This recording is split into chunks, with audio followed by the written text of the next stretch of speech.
우리 엄마가 우리를 생각해서 챙겨주시는 거잖아. 그렇게 말하는 건 너무 심한 거 아니야?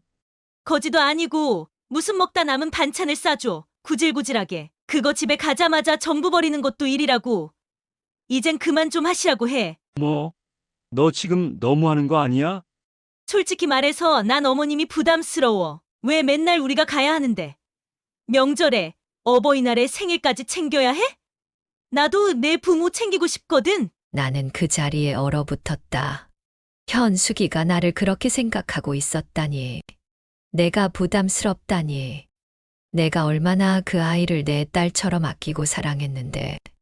그래도 우리 엄마가 얼마나 힘들게 사셨는데, 넌 이해하려는 노력이라도 해봤어? 민구의 말에 내 눈시울이 뜨거워졌다. 그래, 내 아들은 알고 있다. 내가 얼마나 힘들게 살아왔는지. 내가 왜? 당신 엄마는 당신이 챙겨. 나는 솔직히 어머님이 우리한테 신세 지는 것도 싫어. 생활비 받는 것도 이상하고. 우리가 시부모 뒷바라지해야 하는 거야? 생활비. 그 말에 내 가슴이 찢어졌다. 매달 민구가 주는 30만 원의 용돈이 그렇게 큰 부담이었을까? 그 돈으로 나는 아껴 쓰고 오히려 더 많은 것을 민구네 가족에게 돌려주려 했는데 생활비. 그게 그렇게 불만이야? 그냥 부모님께 용돈 드리는 게 그렇게 힘든 일이야? 민구의 목소리가 격앙됐다. 그 돈 주는 것도 솔직히 싫어. 난 우리가 힘들게 번 돈을 내 부모님 챙기는데 쓰고 싶어. 그런데 우리는 당신 엄마 뒷바라지 먼저 해야 하고, 먹지도 않을 반찬까지 받아야 하고, 뭐 그런 거야? 내 두 손이 떨렸다. 그 떨림의 장바구니 속 반찬통들이 부딪히는 소리가 났다. 나는 급히 숨을 죽였다. 너 정말 그렇게 생각해? 민구가 한숨을 쉬었다.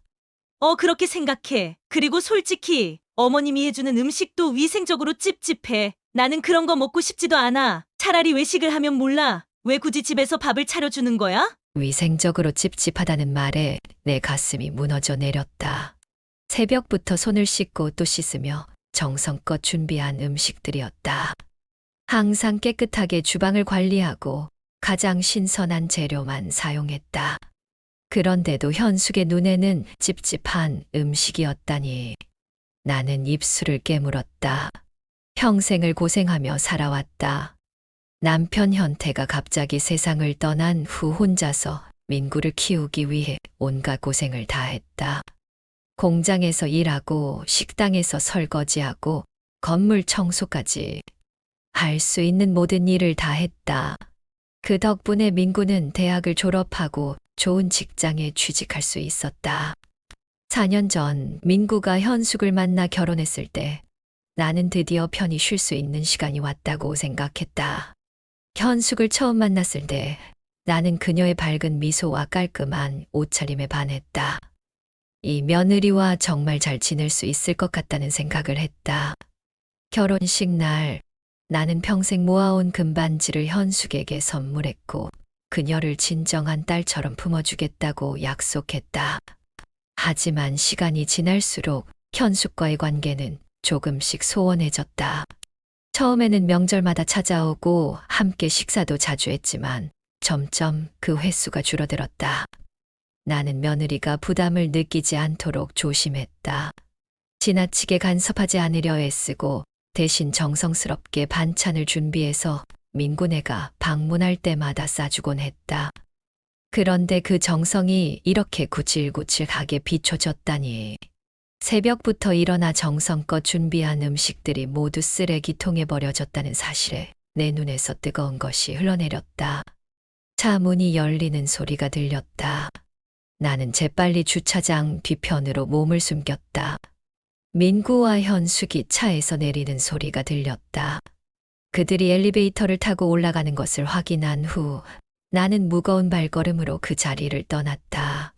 집으로 돌아온 나는 장바구니를 내려놓았다. 싱크대 앞에 서서 준비한 반찬통들을 하나씩 꺼냈다. 된장찌개, 불고기, 시금치나물, 멸치볶음. 모두 민구가 어릴 적부터 좋아하던 음식들이었다. 현숙이는 이 음식들을 어떻게 했다고 모두 쓰레기통에 버렸다고? 내 인생이 쓰레기통에 버려진 것 같았다. 가슴이 욱신거렸다. 내가 왜 이렇게 살아왔을까? 남편 현태가 살아있었다면 이런 일은 없었을까? 아니, 어쩌면 같은 일이 일어났을지도 모른다. 다만 함께 아픔을 나눌 수 있었을 테니 지금처럼 이렇게 혼자 눈물 흘리지는 않았을 것이다. 갑자기 화가 치밀었다. 나도 모르게 반찬통 하나를 바닥에 내던졌다. 불고기 국물이 바닥에 흩어졌다.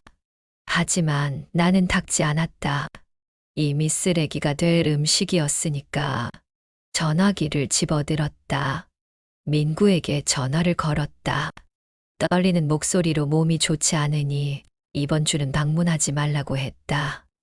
민구는 걱정스러운 목소리로 당장 달려가겠다고 했지만 나는 단호하게 거절했다. 그저 쉬면 괜찮아질 거라고, 내일 병원에 가보겠다고 민구를 안심시켰다. 전화를 끊은 후 나는 거실 소파에 주저앉았다. 45년 전 현태와 결혼했을 때가 생각났다. 그때는 모든 것이 어려웠지만 행복했다. 현태가 갑자기 사업에 실패하고 세상을 떠났을 때도 내게는 민구가 있었다. 아들을 위해 살아야 한다는 의지가 나를 버티게 했다. 그런데 이제 누구를 위해 살아야 하는 걸까? 누구를 위해 이렇게 아침 일찍 일어나 반찬을 만들고, 누구를 위해 이렇게 깨끗하게 집을 청소하고, 누구를 위해 이렇게 절약하며 살아야 하는 걸까? 나는 천천히 일어나 창문으로 다가갔다. 비는 여전히 내리고 있었다. 빗방울이 유리창을 타고 흘러내렸다. 마치 내 눈물처럼. 어느 날 저녁, 나는 평소처럼 텔레비전을 보다가 문득 남편의 옛 물건들이 보관된 장롱을 열어보았다. 차별 이후 단 한 번도 정리하지 않았던 그의 물건들이었다. 옷가지들을 천천히 꺼내보았다. 그리움이 물밀듯이 밀려왔다. 낡은 넥타이, 구겨진 와이셔츠, 색이 바랜 스웨터. 그리고 그 아래에서 작은 상자 하나를 발견했다. 상자를 열어보니 익숙한 남편의 필체로 쓰인 편지와 통장 한 권이 들어있었다. 편지를 펼쳐 읽기 시작했다. 사랑하는 태순에게 남편의 마지막 메시지였다. 글씨 하나하나에 그의 마음이 담겨 있는 것 같았다. 편지를 읽어내려가며 나는 충격에 몸을 떨었다. 남편이 비밀리에 모아둔 50억 원의 재산에 관한 내용이었다. 사업은 실패했지만 우리 가족의 미래를 위해 따로 준비해둔 돈이었다. 그동안 나는 우리가 가난하다고 생각했는데 현태는 이렇게 큰 돈을 남겨두었던 것이다. 통장을 확인해 보니 정말 50억 원이 예치돼 있었다. 순간 온몸에 전율이 흘렀다. 이제 나는 더 이상 경제적으로 어려운 노인이 아니었다. 더 이상 아들의 용돈에 의존하지 않아도 되었다. 이 돈이면 남은 생을 넉넉하게 살 수 있을 뿐만 아니라 민구에게도 상당한 금액을 물려줄 수 있었다. 그런데 문득 현숙의 얼굴이 떠올랐다. 그녀가 이 사실을 알게 된다면 어떤 반응을 보일까? 내가 부자라는 사실을 알게 된다면 그녀의 태도는 달라질까? 그토록 부담스러워하던 나를 이제는 다르게 대할까? 나는 편지를 다시 상자에 넣고 장롱 깊숙이 보관했다. 이 사실을 당장 민구에게 알려야 할지 아니면 좀 더 시간을 두고 지켜봐야 할지 고민되었다. 이 돈의 존재가 우리 가족에게 어떤 영향을 미칠지 생각하니 마음이 복잡해졌다. 그날 밤 나는 오랜만에 남편의 꿈을 꾸었다. 그는 내게 미소를 지으며 태순아, 이제 내 인생을 살아. 너무 오래 참았어 라고 말했다. 꿈에서 깨어난 후에도 그의 목소리가 내 귓가에 맴돌았다. 다음 날 아침 나는 결심했다. 이 비밀을 조금 더 간직하기로, 그리고 내 마음을 더 단단히 다지기로, 더 이상은 남의 시선과 기대에 내 삶을 맞추지 않겠다고. 이제는 진정한 내 인생을 살 때였다. 어머니, 정말 이게 다 사실인가요? 거실 테이블에 놓인 통장과 편지를 바라보는 민구의 목소리가 떨렸다. 가족회의를 위해 오늘 아침 민구와 현숙을 내 집으로 불렀다. 50억이라는 거액의 유산에 대해 함께 이야기할 시간이었다. 현숙은 믿을 수 없다는 표정으로 통장을 뚫어지게 쳐다보고 있었다. 그녀의 손이 미세하게 떨리는 것이 보였다. 나는 차분히 설명했다. 내 아버지가 사업 실패 전에 비밀리에 마련해둔 돈이라고. 그리고 내가 최근에야 우연히 발견했다고. 민구는 아버지가 이런 큰 돈을 남겨두었다는 사실에 눈물을 글썽였다. 반면 현숙의 표정은 복잡했다. 놀라움, 기쁨, 그리고 어떤 계산적인 빛이 그녀의 눈에서 스쳐 지나갔다. 어머님, 그동안 얼마나 힘드셨어요? 현숙이 갑자기 내 손을 잡았다. 이전에는 결코 하지 않던 행동이었다. 저희가 어머님을 더 잘 모셨어야 했는데. 나는 그녀의 갑작스러운 태도 변화에 당혹스러웠다. 불과 6개월 전만 해도 내 음식이 찝찝하다고 했던 그 입술에서 이제는 잘 모시겠다는 말이 나오다니. 이 돈으로 어떻게 하실 생각이세요? 현숙이 조심스럽게 물었다. 그녀의 목소리에서 숨기지 못하는 기대감이 느껴졌다. 나는 아직 결정하지 않았다고 대답했다. 시간을 두고 천천히 생각해 보겠다고 했다. 민구는 어머니 뜻대로 하시라며 다른 생각 없이 지지해 주었다. 하지만 현숙의 얼굴에는 실망감이 스쳐 지나갔다. 어머님, 이제 더 이상 이 좁은 아파트에 사실 필요 없겠네요. 현숙이 화제를 돌렸다. 저희와 함께 살면 어떨까요? 큰 집으로 이사해서 모두 함께 살면 외롭지도 않으실 거고. 그녀의 말은 겉으로는 배려처럼 들렸지만 내 귀에는 다르게 들렸다. 50억이라는 돈을 어떻게든 가까이 두고 싶은 마음이 느껴졌다. 나는 천천히 생각해 보겠다고만 대답했다. 민구는 어머니를 압박하지 말라며 현숙을 말렸다. 가족회의는 그렇게 별다른 결론 없이 끝났다. 하지만 그날 이후 현숙의 태도는 180도 바뀌었다.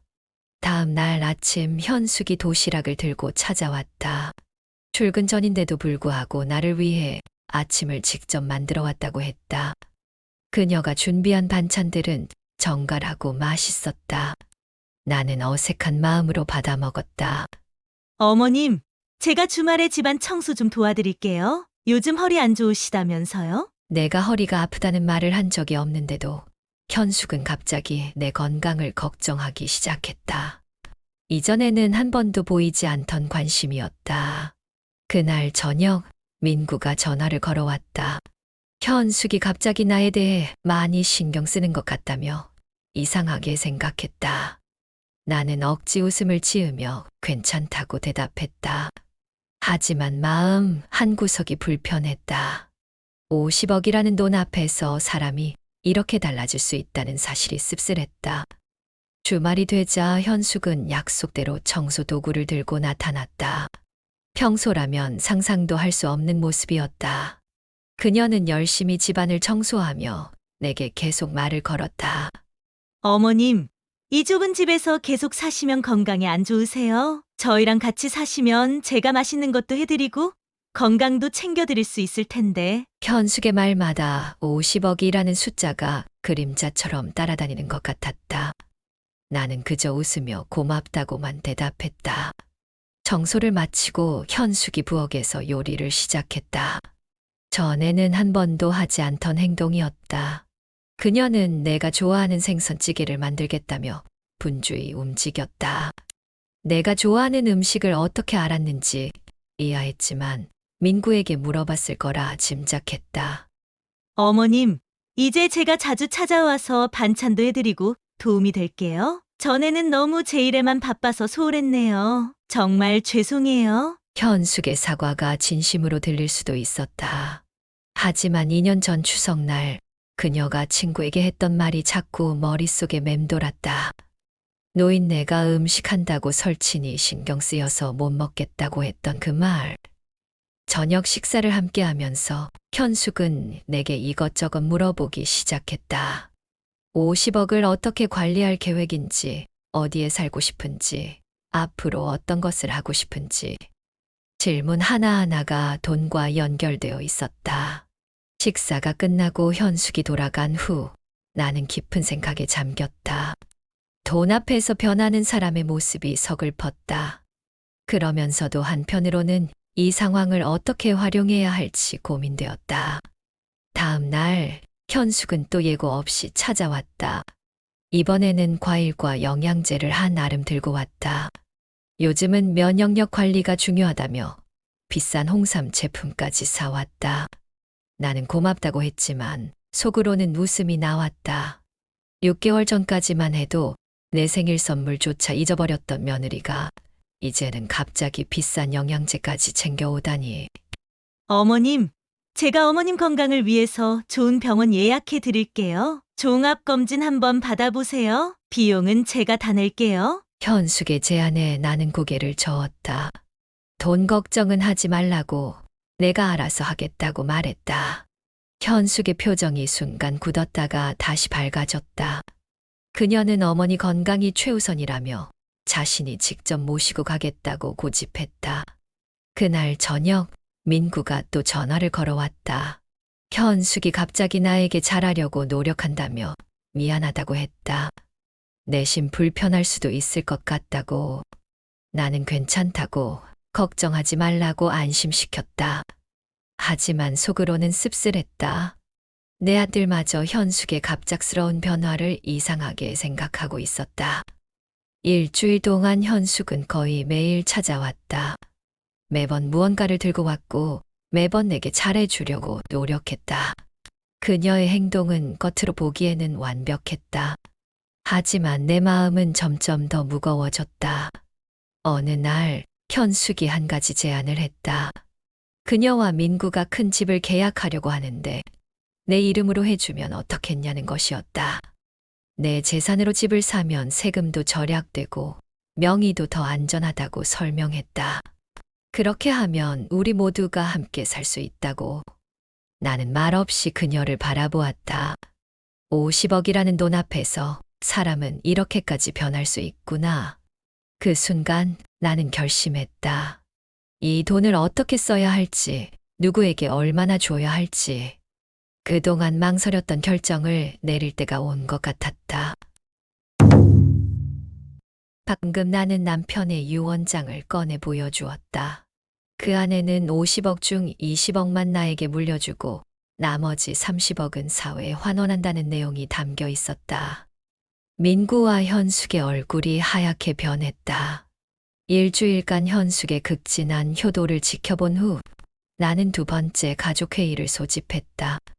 이제 모든 것을 명확히 할 때가 왔다고, 더 이상 이 상황을 이어갈 수 없다고 느꼈기 때문이다. 잠깐만요, 어머님. 현숙이 가장 먼저 입을 열었다. 그녀의 목소리가 떨렸다. 그게 무슨 말씀이세요? 30억을 그냥 기부한다고요? 나는 고개를 끄덕였다. 남편의 마지막 뜻이 그것이라고. 재산의 상당 부분을 장학재단과 노인복지시설에 기부하기를 원했다고 설명했다. 민구는 말없이 유언장을 바라보고 있었다. 하지만 어머님, 현숙의 얼굴이 점점 붉어졌다.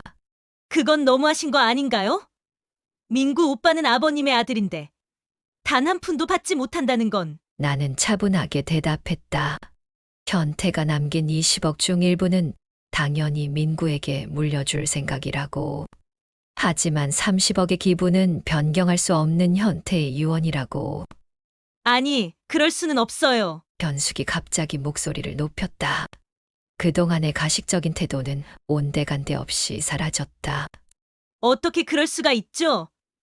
가족보다 더 중요한 게 뭐가 있다고 그런 결정을 하셨어요? 민구가 아내를 진정시키려 했지만 현숙은 이미 감정에 제어 불능 상태였다. 그녀는 자리에서 벌떡 일어났다. 어머님, 정말 죄송하지만 이건 말이 안 돼요. 저희가 얼마나 열심히 살았는지 아세요? 집 한 채 마련하는 게 얼마나 힘든 줄 아세요? 이제 겨우 좋은 기회가 왔는데 그걸 다 남한테 나눠준다고요? 나는 조용히 그녀를 바라보았다. 이제야 현숙의 진짜 모습이 드러나고 있었다. 지난 일주일간 보여준 살가움과 효도는 모두 연기였던 것이다. 그 돈이면 저희가 원하는 집도 살 수 있고 민우의 교육비도 해결되고 앞으로 편하게 살 수 있었잖아요. 그런데 이게 무슨 소리예요? 현숙의 표정이 일그러졌다. 눈물인지 분노인지 모를 것이 그녀의 눈에 고였다. 민구는 계속해서 아내를 달래려 했지만 소용없었다. 아버님도 너무하시네요. 자기 아들은 생각 안 하고 무슨 기부를 그렇게 많이 해요? 남 좋은 일 시키려고요? 그 말에 민구가 드디어 입을 열었다. 아버지를 비난하지 말라고 아버지의 뜻을 존중해야 한다고 말했다. 하지만 현숙은 들을 생각이 없어 보였다. 오빠는 괜찮아요. 30억이 그냥 날아가는데. 우리 아이 교육비, 우리 노후는 어떡하고요? 민구는 20억도 충분한 금액이라고 어머니께서 일부를 나눠주신다면 감사히 받겠지만 억지를 부릴 필요는 없다고 말했다. 그 말에 현숙은 더욱 화를 냈다. 억지라고요. 이게 억지예요? 우리 가족의 미래가 걸린 문제인데? 나는 천천히 자리에서 일어났다. 현숙에게 물었다. 지난 일주일간 매일 찾아와서 살갑게 굴었던 이유가 무엇인지, 진심으로 나를 생각했던 건지, 아니면 돈을 바라고 그랬던 건지. 현숙은 잠시 당황했다. 그녀는 말을 더듬으며 물론 어머니를 생각해서 그랬다고, 다만 이렇게 큰 유산 문제가 있으니 함께 논의하는 게 당연하지 않냐고 반문했다. 의예야. 내가 차분하게 말했다. 지난 추석에 전화로 친구에게 했던 말 기억하시나요? 노인네가 음식한다고 설친이 신경 쓰여서 못 먹겠다고 했던 거. 현숙의 얼굴이 창백해졌다. 그녀는 놀란 눈으로 나를 바라보았다. 그때 일을 내가 알고 있었다는 사실에 충격을 받은 듯했다. 그리고 주차장에서 민구에게 좌판이나 펴시던 분이 왜 여기까지 오셨어요? 라고 했던 말도 들었습니다. 이번에는 민구마저 놀란 표정을 지었다. 그는 아내를 바라보았다. 현숙은 말을 잇지 못했다. 그동안 내 음식이 찝찝하다며 모두 버렸다면서요? 내가 만든 반찬이 구질구질하다고 했다면서요? 내 목소리는 떨리지 않았다. 오히려 모든 것을 다 말할 수 있어서 가슴이 후련했다. 나는 평생 검소하게 살았어요. 좌판을 펴서 민구를 키웠고 남편 없이도 꿋꿋하게 버텼어요. 결혼 이후에도 최선을 다해 며느리를 대했죠. 딸처럼 아끼고 사랑했어요. 현숙의 눈에서 눈물이 흘러내렸다. 그것이 진짜 감정인지 또 다른 연기인지는 알 수 없었다. 그런데 돈 앞에서 사람이 이렇게 달라질 수 있다니 정말 슬프네요. 일주일 전까지만 해도 나를 부담스러워하던 사람이 50억이라는 숫자를 듣자마자 갑자기 효녀가 되었으니 말이에요. 민구가 무언가 말하려 했지만 나는 손을 들어 말을 이었다. 현태의 뜻대로 30억은 기부할 거예요. 남은 20억 중 10억은 내가 쓰고 10억은 민구에게 줄 생각이에요. 하지만 한 가지 조건이 있어요. 두 사람의 시선이 나에게 고정됐다. 더 이상 도움받지 않고 살 거예요. 나는 나대로, 너희는 너희대로 살아요. 명절에 만나고 가끔 연락하는 정도로.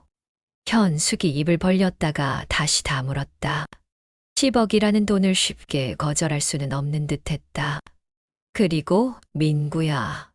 아들을 바라보며 말했다. 내 선택을 존중할게.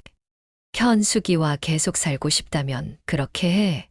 하지만 앞으로 나에게 어떤 요구도 하지 말아요. 단순한 가족 관계로만 지내자. 민구는 무거운 표정으로 고개를 끄덕였다. 그의 눈에 슬픔이 가득했다. 현숙은 갑자기 자세를 바꿨다. 그녀는 눈물을 닦으며 미안하다고 말했다. 그동안 배려가 부족했다고 다시 한번 기회를 달라고 빌었다. 하지만 그녀의 눈에는 여전히 계산적인 빛이 있었다. 나는 고개를 저었다. 이미 충분히 보았다고 더 이상의 연기는 필요 없다고 말했다. 그리고 당장은 모두 돌아가 달라고 했다. 법적인 절차는 변호사를 통해 진행할 것이라고 덧붙였다. 두 사람이 떠난 후 나는 창가에 서서 하늘을 바라보았다. 구름 사이로 햇빛이 비치고 있었다. 마치 현태가 나를 응원하는 것 같았다. 전화벨이 울렸다. 공원에서 만난 박순자였다. 그녀는 내일 문화센터에 함께 가자고 제안했다. 새로운 프로그램이 시작한다고 했다. 나는 웃으며 승낙했다. 이제 내 삶은 새로운 국면을 맞이할 참이었다. 더 이상 남의 눈치를 보며 살 필요도 누군가에게 의지할 필요도 없었다. 비로소 내 인생을 살 수 있게 된 것이다. 그날 밤 평소보다 일찍 잠자리에 들었다. 편안한 마음으로 오랜만에 깊은 잠에 빠져들었다.